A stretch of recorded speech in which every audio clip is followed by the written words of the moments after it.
Good morning, welcome back to another video. मैं राहुल सिंह राजपूत स्वागत करता हूं आप सभी का आपके अपने YouTube channel crack competition with RSR में। तो गाइस, आज की इस वीडियो में हम लोग स्टार्ट करने वाले हैं छठी क्लास की एनसीईआरटी। आज इसका चैप्टर 1 होने वाला है जिसका नाम है क्या, कब, कहाँ और कैसे। तो चलिए बिना कोई टाइम वेस्ट किए वीडियो शुरू करते हैं। तो गाइस, चैप्टर शुरू करने से पहले मैं आप लोगों को ये क्वेश्चन बता दूं जो यूपीएससी सीएससी के एग्ज़ाम में पूछा गया है। तो हमारा क्वेश्चन है, भारतीय कला विरासत का संरक्षण वर्तमान की आवश्यकता है, चर्चा कीजिए। ये 2018 के जीएस मेंस के पेपर में आया हुआ है जो मैंने आप लोगों को यहाँ दिखाया है। तो यहाँ से हमारे चैप्टर की शुरुआत होती है, कैसे पता लगाएं आज से 100 साल पहले क्या हुआ था। तो आज से 100 साल पहले क्या हुआ था ये पता लगाने का सबसे अच्छा माध्यम है स्रोत। स्रोत किसे कहते हैं? जैसे स्रोत पुरातात्विक स्रोत, अन्वेषण, उत्खनन, पुरालेख विधा, मुद्राशास्त्र, स्मारक, साहित्य स्रोत। इसके बाद आता है स्वदेशी यानी भारतीय में प्राथमिक व द्वितीय, कविता, विज्ञान, साहित्य, क्षेत्रीय भाषाओं का साहित्य, धार्मिक साहित्य। और तीसरा हमारा आता है विदेशी वर्णन, जैसे यूनानियों का वर्णन, चीनी लेखों का वर्णन एवं अरब लेखों का वर्णन। इतिहास के बारे में पता लगाने के ये 3 सबसे अच्छे स्रोत माने जाते हैं और इनसे हम पता लगा सकते हैं आज से 100 साल पहले या उससे पहले क्या हुआ था। इसके बाद नेक्स्ट आता है हमारा अतीत के बारे में हम क्या जान सकते हैं। तो अतीत के बारे में हम बहुत कुछ जान सकते हैं, जैसे लोग क्या खाते थे, कैसे कपड़े पहनते थे, किस तरह के घरों में रहते थे। हम आखेटकों यानी शिकारियों, आखेटकों को शिकारी भी कहते हैं, और पशुपालकों, कृषकों, शासकों, पुरोहितों, शिल्पकारों, संगीतकारों या फिर वैज्ञानिकों के जीवन के बारे में जानकारियां हासिल कर सकते हैं। यही नहीं, हम यह भी पता लगा सकते हैं कि उस समय बच्चे कौन से खेल खेलते थे, कौन सी कहानियाँ सुना करते थे, कौन से नाटक देखा करते थे या फिर कौन से गीत गाया करते थे। ये सब हम इतिहास के बारे में जान सकते हैं। और आगे बढ़ने से पहले मैं आप लोगों को ये क्वेश्चन बता दूं। ये क्वेश्चन है, पंचतंत्र की कहानियों का साक्ष्य हड़प्पा के किस स्थान से मिलते हैं? तो इसका आंसर है लोथल। लोथल कहाँ पर है? गुजरात में। इसके बाद नेक्स्ट आता है हमारा लोग कहाँ रहते थे। तो इसका पता लगाने के लिए मानचित्र 1 में नर्मदा नदी का पता लगाओ। नर्मदा नदी आपको मैं आगे स्लाइड में दिखाने वाला हूँ मैप के अंदर। तो इसके अंदर कई लाख वर्ष पहले लोग इस नदी के तट पर रहा करते थे। यहाँ रहने वाले लोग आरंभी लोगों में से कुछ कुशल संग्राहक थे जो आसपास के जंगलों की विशाल संपदा से परिचित थे। अपने भोजन के लिए वे जड़ों, फलों तथा जंगल के अन्य उत्पादों का यहीं से संग्रह किया करते थे। वे जानवरों का आखेट किसे कहते हैं? शिकार। और आखेटक किसे कहते हैं? शिकारी को। तो वे जानवरों का आखेट भी करते थे। तो इस चैप्टर में ये नर्मदा नदी के किनारे रहने वाले लोगों के बारे में बताया गया है। तो ये देखिए, मैं आपको नर्मदा नदी दिखाऊं। ये यहाँ पर आप देख सकते हैं, ये नर्मदा नदी है। ये इधर अरब सागर में जाकर अरब सागर की ओर जाकर अपना मुहाना बनाती है। इसी नदी के किनारे आरंभिक मानव रहा करते थे। वे आखेटक थे तथा कुशल संग्राहक थे और अपने भोजन के लिए आखेट यानी शिकार करते थे। इसके बाद नेक्स्ट आता है हमारा, अब तुम उत्तर पश्चिम में सुलेमान और किरथर की पहाड़ियों का पता लगाओ। तो सुलेमान और किरथर की पहाड़ियाँ, ये देखिए, मैं आप लोगों को मैप में दिखाऊं। ये यहाँ पर ये सुलेमान की पहाड़ियाँ, ये आप देख सकते हैं, और ये किरथर की पहाड़ियाँ। इसी क्षेत्र में कुछ ऐसे स्थान हैं जहाँ लगभग 8000 वर्ष पूर्व स्त्री पुरुषों ने सबसे पहले गेहूं तथा जौ की फसलों को उपजाना आरंभ किया था। तो यहाँ से आपको क्या पता चलता है? गेहूं और जौ जैसी फसलें प्रारंभ में कहाँ उपजाई गई थी? तो ये सुलेमान और किरथर की पहाड़ियों का जो क्षेत्र है ना, ये क्षेत्र है गाइज मेहरगढ़ का। ये मैं आप लोगों को दिखाऊं तो ये आप लोग देख सकते हैं, ये सुलेमान और ये मेहरगढ़ वाला क्षेत्र है, इसको मेहरगढ़ कहते हैं। ये मेहरगढ़ वर्तमान में पाकिस्तान में है, ये भारत में नहीं है। उन्होंने भेड़ बकरी और गाय बैल जैसे पशुओं को पालना शुरू किया। ये लोग गाँवों में रहते थे। तो यहाँ से आपको क्या पता चलता है कि आरंभिक मानव भेड़ और बकरी तथा गाय बैल जैसे पशुओं से भी परिचित था। इसके बाद नेक्स्ट आता है हमारा उत्तर पूर्व में गारो तथा मध्य भारत में विंध्य की पहाड़ियों का पता लगाओ। तो ये आप लोग देख सकते होंगे, ये गारो की पहाड़ियाँ हैं, ये यहाँ पर आप लोग देख सकते होंगे, ये गारो की पहाड़ियाँ तथा ये मध्य में विंध्य की पहाड़ियाँ। इसके बारे में आगे क्या लिखा है, ये कुछ अन्य ऐसे क्षेत्र थे जहाँ कृषि का विकास हुआ, जहाँ सबसे पहले चावल उपजाया गया। चावल सबसे पहले कहाँ उपजाया गया था गाइस? तो चावल सबसे पहले कोल्डीवा मैं आपको दिखाऊंगा मैप में। ये आप लोग देख सकते होंगे, ये विंध्य पर्वत, इसके उत्तर में यहाँ पर कोल्डीवा है, यहीं पर सबसे पहले चावल उपजाया गया था। तो ये गाइस हमारी एनसीईआरटी में ये मैप दिया हुआ है, इसको आप ध्यान से देख लीजिएगा और ये आपकी मैपिंग में भी बहुत काम आएगा। इसके बाद नेक्स्ट क्या है हमारा, मानचित्र पर सिंधु तथा इसकी सहायक नदियों का पता लगाओ। तो मैं आपको दिखा दूँ सिंधु तथा उसकी सहायक नदियाँ। जैसा कि आप लोग ये मैप में देख सकते हैं, ये सिंधु नदी है, ये यहाँ पर हमारी सिंधु नदी है और ये सभी उसकी सहायक नदियाँ हैं। ये है झेलम नदी, चिनाब नदी, रावी नदी, सतलज नदी, ये कुछ सिंधु नदी की सहायक नदियाँ हैं गाइस। तो इसके बारे में यहाँ क्या बताया गया है, सहायक नदियाँ उन्हें कहते हैं जो एक बड़ी नदी में मिल जाती है। जैसा कि आप लोग जानते हैं, सहायक नदी उसे कहते हैं जो एक बड़ी नदी में जाकर मिल जाती है, उसे ही सहायक नदी कहते हैं।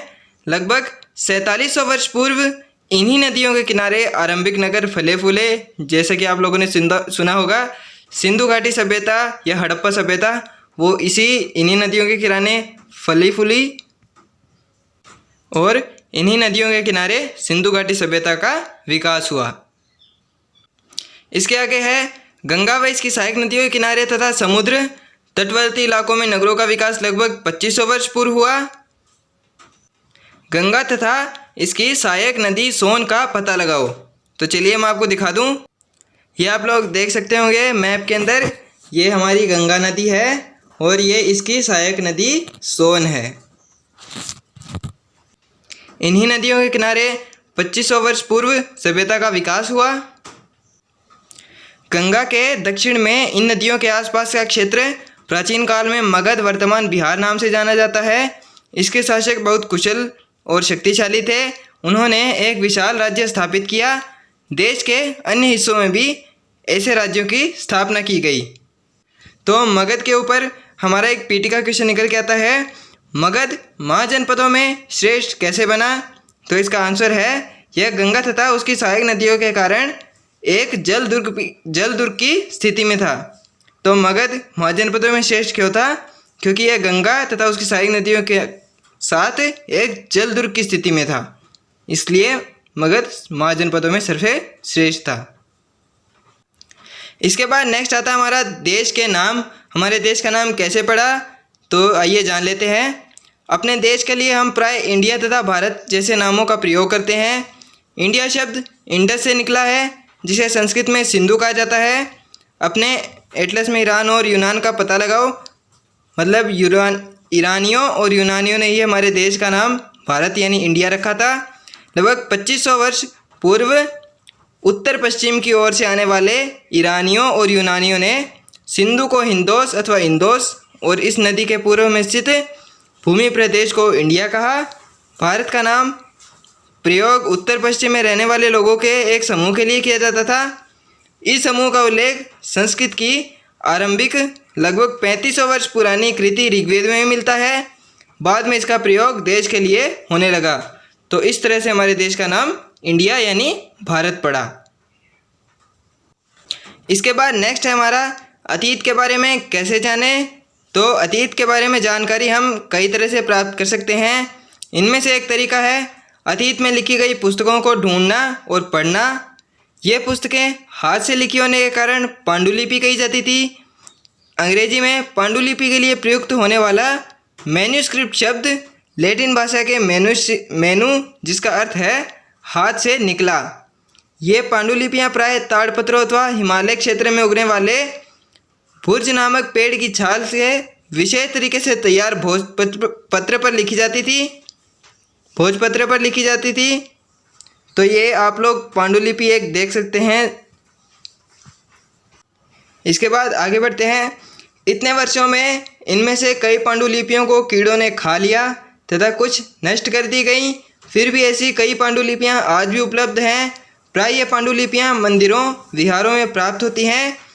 इन पुस्तकों में धार्मिक मान्यताओं व व्यवहारों, राजाओं के जीवन, औषधियों तथा विज्ञान आदि सभी प्रकार के विषयों की चर्चा मिलती है। इनके अतिरिक्त हमारे यहाँ महाकाव्य, कविताएं तथा नाटक भी हैं। इनमें से कई संस्कृत में लिखे हुए मिलते हैं, जबकि अन्य प्राकृत और तमिल भाषा में मिलते हैं। प्राकृत भाषा का प्रयोग आम लोग करते थे, यानी उस समय आम बोलचाल की भाषा प्राकृत हुआ करती थी। इसके बाद नेक्स्ट चलते हैं। हम अभिलेखों का भी अध्ययन कर सकते हैं।